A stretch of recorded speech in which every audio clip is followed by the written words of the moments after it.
Subscribe to our YouTube channel. Press the bell icon to get the latest updates. ਸਤਿ ਸ਼੍ਰੀ ਅਕਾਲ ਸਾਰਿਆਂ ਨੂੰ। ਅੱਜ ਦੀ ਇਸ ਬਹੁਤ ਹੀ ਮਹੱਤਵਪੂਰਨ ਪ੍ਰੈਸ ਕਾਨਫਰੰਸ 'ਚ ਤੁਹਾਡਾ ਸਾਰਿਆਂ ਦਾ ਸਵਾਗਤ ਹੈ। ਅੱਜ ਦੀ ਇਸ ਪੀਸੀ ਨੂੰ ਵਿਸ਼ੇਸ਼ ਤੌਰ ਤੇ ਸਰਦਾਰ PS ਗਿੱਲ ਜੀ, ਆਪ ਜੀ ਪੰਜਾਬ ਦੇ ਸਾਬਕਾ DGP ਹੋ ਤੇ BJP ਦੇ ਬਹੁਤ ਹੀ ਸੀਨੀਅਰ ਆਗੂ ਹੋ ਤੇ ਆਪ ਤੁਸੀਂ ਇਸ ਪ੍ਰੈਸ ਕਾਨਫਰੰਸ ਨੂੰ ਸੰਬੋਧਿਤ ਕਰੋਗੇ।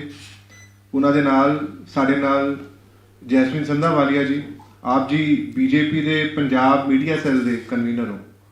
ਮੈਂ ਸਰਦਾਰ PS ਗਿੱਲ ਸਾਹਿਬ ਨੂੰ ਅਨੁਰੋਧ ਕਰਦਾ ਕਿ ਉਹ ਆਪਣੀ ਗੱਲ ਸਾਡੇ ਸਾਰਿਆਂ 'ਚ ਰੱਖਣ ਤੇ ਮੁੱਦਿਆਂ ਤੇ ਚਾਨਣਾ ਪਾਉਣ। शुरुआत विच मैं कोट करदा कि ड्रग्स का प्रॉब्लम एक है प्रॉब्लम। आम तौर पर आप डिनाई करते इस चीज़ में, सारी गवर्नमेंट्स भी डिनाई करती हैं, लोग भी डिनाई करते हैं। मैं कहना कि प्रॉब्लम है और पंजाब विच प्रॉब्लम है। दूसरे गल ये मैं दसना चाहना कि ये जिन्ने भी ड्रग्स पंजाब विच इस्तेमाल होंदे हैं, ये पंजाब विचों प्रोड्यूस नहीं होंदे, ये बाहरों आउंदे। हेरोइन अफगानिस्तान तो चल के वाया पाकिस्तान पंजाब में आती है। ओपीएम डोडे ये सारे राजस्थान मध्य प्रदेश तो चल के पंजाब में आते हैं। तो मैडिसिनल तो कैमिकल ड्रग्स जिहड़े है ये दूसरे स्टेटां चों फार्मा कंपनीज तो बन के पंजाब में आते हैं।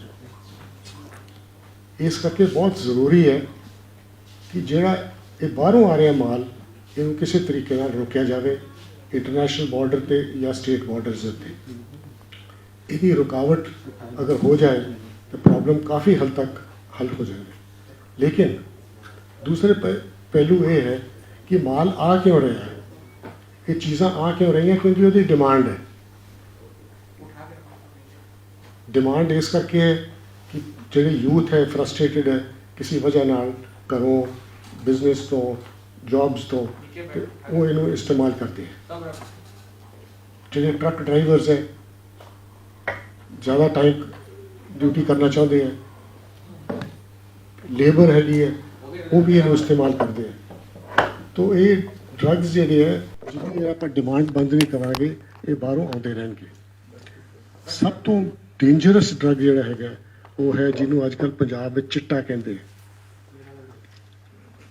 ये चिट्टा हेरोइन चो डिराइव्ड है, हेरोइन तो मॉर्फिन, मॉर्फिन के बाद एक केमिकल ट्रीटमेंट करके ये चिट्टा बनाया जाता है। और ये एक बारी कोई बच्चा इनू शुरू कर दे, इनू छड्डना बहुत मुश्किल होता है और अल्टीमेटली लीड्स टू डेथ। तो ये सिचुएशन पंजाब विच है। कई गवर्नमेंट्स आईयां ते कई गवर्नमेंट्स गईयां, कोशिश हरेक ने की, लेकिन इनू आपां SIT बना के ਜਾਂ ਪ੍ਰੋਸੀਕਿਊਸ਼ਨ ਵਧਾ ਕੇ ਜਾਂ ਕਿਸੇ ਤਰੀਕੇ ਨਾਲ ਪ੍ਰੈਸ਼ਰ ਪਾ ਕੇ ਇਹਨੂੰ ਆਪਾਂ ਰੋਕ ਨਹੀਂ ਸਕਦੇ। ਜਿੰਨੀ ਦੇਰ ਤੱਕ ਸਾਰੀ ਸੁਸਾਇਟੀ ਇਨਵੋਲਵ ਨਹੀਂ ਹੁੰਦੀ, ਕੱਲੀ ਪੁਲਿਸ ਜਾਂ ਕੱਲੀ ਕੋਈ ਏਜੰਸੀ, ਡਰੱਗ ਇਨਫੋਰਸਮੈਂਟ ਏਜੰਸੀ ਕੱਲੀਆਂ ਇਹਨਾਂ ਤੋਂ ਕਰਨੀ, ਇਹਨਾਂ ਨੂੰ ਹੈ ਕਿ ਅਸੀਂ ਪ੍ਰੋਸੀਕਿਊਸ਼ਨ ਕਿੰਨੀ ਵੱਧ ਤੋਂ ਵੱਧ ਕਰੀਏ। ਉਹਨਾਂ ਦੇ ਫਿਗਰਸ ਪੁੱਛੇ ਜਾਂਦੇ ਆ, ਕਿੰਨੇ ਬੰਦੇ ਫੜੇ, ਕਿੰਨੇ ਪ੍ਰੋਸੀਕਿਊਟ ਹੋਏ, ਕਿੰਨੇ ਜੇਲ੍ਹ 'ਚ ਗਏ। ਲੇਕਿਨ that is not the end of the problem. And आप ही कर सकते हैं कि सारी सोसाइटी को अवेयर करिए। सो इस करके बहुत जरूरी है कि BJP ने जो प्लान किया है कि हर जिले के आप इन्फोर्समेंट रीहैबिलिटेशन शुरू करांगे। रीहैबिलिटेशन कल्ली अपने आप नहीं काम करती, रीहैबिलिटेशन तो बाद उस बच्चे को एडजस्ट भी कर, उस एडिक्ट को एडजस्ट करना है, नहीं तो फिर दोबारा उस एक चीज़ में पै जाएगा। तो rehabilitation programs, readjustment programs and district wise enforcement जी है वो असी सोचांगे और प्लान करांगे किस तरीके इनू रोकया जा सकता है।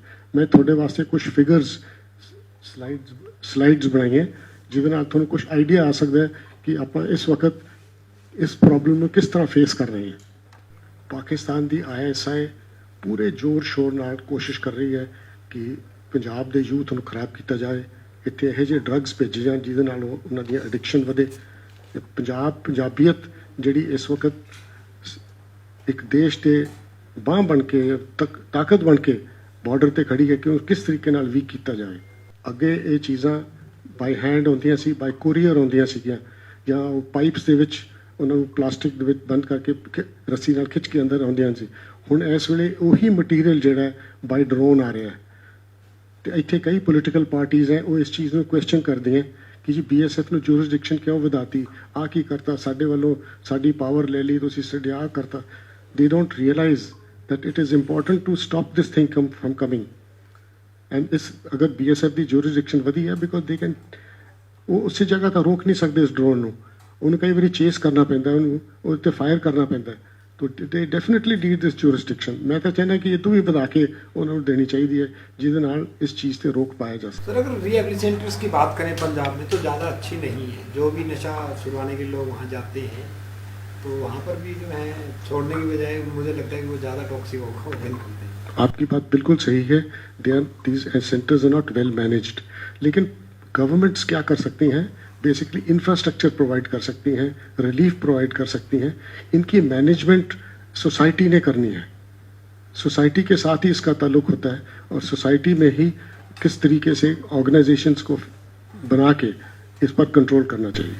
क्या प्लान है सर, भारतीय जनता पार्टी का क्या प्लान है, अगर सत्ता में आते हैं तो किस तरीके से आगे? भारतीय जनता पार्टी का प्लान ये है कि डिस्ट्रिक्ट वाइज रिहैबिलिटेशन सेंटर्स बना के उनको अच्छी तरह मैनेजमेंट करवाई जाए और उसके बाद उन बच्चों को जो रिहैबिलिटेशन से निकलते हैं उनको ठीक तरीके से मैनेज किया जाए, उनको स्किल्स दी जाए, उनको इन्वॉल्व किया जाए, कोई टारगेट्स दिए जाएं और उनको कोई जॉब्स दिए जाएं जिस तरीके से वो वापस ना उस चीज़ में गिरे।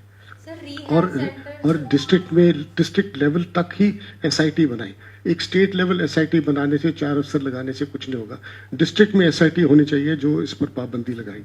सर रिहैब सेंटर्स हजे भी साडे कोल बहुत ने, लेकिन की वखरे रिहैब सेंटर्स होगा, की वखरा होएगा ਉਹਨਾਂ ਦੇ ਵਿੱਚ, क्योंकि हजे भी ਇਹੀ ਨੇ रिहैब सेंटर्स ਦੇ ਵਿੱਚ ਜਾਂਦੇ ਨੇ, ਬਾਅਦ ਚ ਆ ਕੇ ਫਿਰ ਉਹੀ ਚੀਜ਼ਾਂ ਸ਼ੁਰੂ ਹੋ ਜਾਂਦੀਆਂ ਨੇ। ਤੁਸੀਂ ਕਿਸ ਤਰੀਕੇ ਨਾਲ ਵਖਰਾਪਨ ਕਰਦੇ ਹੋ? वखरापन ये है कि जो तो रिहैब तो बाहर निकलते हैं उस बच्चे ਨੂੰ किस तरीके ਨਾਲ हैंडल किया जाए सो दैट वो वापस ਉੱਥੇ ना ਜਾਣ। ਇਸ ਵਾਸਤੇ ਸੈਵਰਲ ਸਕੀਮ ਸਾਡੇ ਵਾਸਤੇ ਤਿਆਰ ਹੈਗੀਆਂ ਜਿਹੜੀਆਂ ਕਿ ਸੱਤਾ ਵਿੱਚ ਆਉਣ ਵਾਸਤੇ ਬਾਅਦ ਅਸੀਂ ਇਹਨਾਂ ਨੂੰ ਲਾਗੂ ਕਰਾਂਗੇ। हरियाणा, पंजाब, हिमाचल, राजस्थान का एक जॉइंट टास्क फोर्स भी बना था नशे को पकड़ने के लिए। सभी स्टेट्स के जो मुख्यमंत्री हैं इसके अंदर इन्वॉल्व है, कमेटी बनी है 4-5 स्टेट्स की, दिल्ली भी है उसमें, उत्तराखंड भी है। उसके बावजूद भी किसी तरीके से पंजाब में कोई कमी नहीं दिखाई दी। कमी नहीं आई क्योंकि सामान वहाँ से ही आ रहा है। JNK से कैनबिस आती है, पार से हेरोइन आती है, राजस्थान से ओपीएम आता है। तो रुकावट तो अगर जितनी देर तक वो स्टेट्स अपनी जगह पे ना रोकेंगे तो वो सामान तो आएगा। इसलिए सेंट्रल गवर्नमेंट उन स्टेट्स पर प्रेशर डाल सकती है कि आप ये जो मटेरियल है पंजाब की तरफ ना भेजें। हम तो स्ट्रिक्टली इन्फोर्स कर सकते हैं बॉर्डर्स पर, लेकिन दूसरा पहलू ये है कि डिमांड नहीं खत्म हो रही। और डिमांड खत्म करने के लिए मैसिव प्रोपेगेंडा प्रोग्राम्स जो है वो लॉन्च करने चाहिए। जैसे टोबैको का टीवी पर रोज आ जाता है, वो जो टोबैको लेता है उसके वो दांत वगैरह निकले हुए, इस तरीके के जो प्रोग्राम्स हैं वो बहुत इंपॉर्टेंट हैं सो दैट लोगों में अवेयरनेस हो जाए।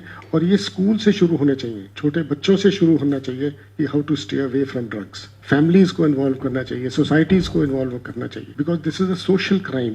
इट इज नॉट लाइक किसी ने किसी को डंडा मारा या गोली चला दी आप उसको पकड़ के ले आओ। यहाँ तो कोई बताता ही नहीं है, because both sides are earning. बेचने वाला भी पैसे कमा रहा है, खरीदने वाले को तो चीज चाहिए खाने के लिए। So nobody wants to tell against them. We have to break not only the production area, we have to break the distribution system, and we have to work with the victim to improve his health, to improve his attitude, to improve his approach to life.